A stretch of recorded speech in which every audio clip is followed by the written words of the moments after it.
Erica hybride d'Arleyensis.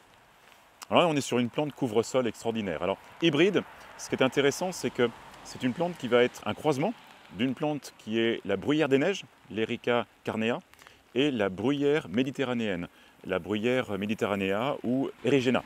Donc on est sur une bruyère qui devrait techniquement avoir beaucoup de qualités, tant de résistance au chaud, un peu au sec, que de résistance à du grand froid et de la neige.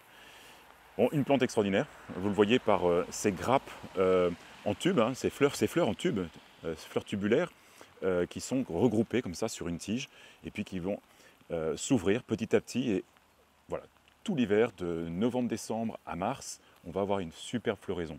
Alors dans votre jardin, ce qui est très intéressant, c'est de l'installer, comme vous le voyez en fait, hein, c'est un très beau couvre-sol, ça fait un joli coussin, une plante de 60 cm de haut, 75-80 cm de large, et qui peut avoir plein de couleurs.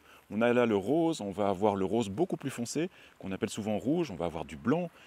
Ça peut amener vraiment un massif qui va être très coloré, tel qu'on l'a ici. Seul piège, c'est que ce sont des plantes qui n'aiment pas être couvertes de feuilles. Donc vraiment bien nettoyer toutes les feuilles lorsqu'il y a la chute des feuilles à l'automne, pour s'assurer qu'on laisse toute la vigueur à la plante et pour éviter des trous, tels qu'on peut l'avoir dans cette plante-là. Hein, donc voilà, la bruyère d'hiver, sol très drainant. Vraiment, une des maladies qui peut venir sur la bruyère, c'est le phytophthora, qui est la rétention d'eau au niveau du système racinaire. Donc très drainant, sol acide. Et puis, alors acide qui peut être également calcaire, à partir du moment où c'est très drainant, alcalin. Et puis voilà, une plante très très facile, plein soleil, et puis qui va faire le plaisir du jardin tout l'hiver. Voilà, jardinez bien.